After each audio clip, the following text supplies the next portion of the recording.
Hello this is ജയ്. ഒരു കാലഘട്ടത്തിൽ ഒരുപാട് പേർ കൂട്ടം ചേർന്ന് കളിയാക്കുകയും ആക്രമിക്കുകയും ചെയ്തപ്പോൾ അതൊന്നും ശ്രദ്ധിക്കാതെ ആരെയും കൂട്ടുപിടിക്കാതെ തന്റേതായ വഴിവെട്ടി മലയാള സിനിമയിലേക്ക് കടന്നു വന്ന വ്യക്തിയാണ് സന്തോഷ് പണ്ഡിറ്റ്.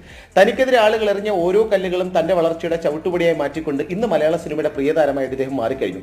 തനിക്ക് കിട്ടുന്ന തുകയുടെ നല്ലൊരു വിഹിതവും പാവപ്പെട്ട കുട്ടികളെ പഠിപ്പിച്ചും പാവപ്പെട്ടവരെ സഹായിച്ചും സന്തോഷ് പണ്ഡിറ്റ് നമ്മളെല്ലാം ഞെട്ടിച്ചുകൊണ്ടിരിക്കുന്നു. ഇപ്പോൾ വീണ്ടും കേരളം മുഴുവൻ ഞെട്ടിച്ചുകൊണ്ട് വളരെ മനോഹരമായ ഒരു ക്രിസ്മസ് ഗാനവുമായിട്ട് സന്തോഷ് പണ്ഡിറ്റ് വൈറലാവുകയാണ്. മരം കോച്ചുന്ന പാതിരാവിൽ മണ്ണിൽ മനുജന കന്യക സുനുവായി ദൈവസുതൻ പിറന്നേ ബദലേമിൽ ഉണ്ണിയേശു പിറന്നേ. ഹല്ലേലൂയ പാടാൻ വായോ വായോ വായോ വനദൂതരേ, പകതിമി താളത്തിലെ കഞ്ചത്തിലാടിവ താരകളെ. ഹല്ലേലൂയ പാടാൻ വായോ വായോ വായോ. ഇൻസൾട്ടാണ് ജീവിതത്തിൽ വളരാനുള്ള ഏറ്റവും വലിയ വളമെന്ന് നിങ്ങൾ തെളിയിച്ചു. Big salute Santhosh Pandit. എൻ്റെ വീഡിയോസ് നിങ്ങൾക്ക് ഇഷ്ടമാകുന്നുണ്ടെങ്കിൽ ചാനൽ സബ്സ്ക്രൈബ് ചെയ്യുക.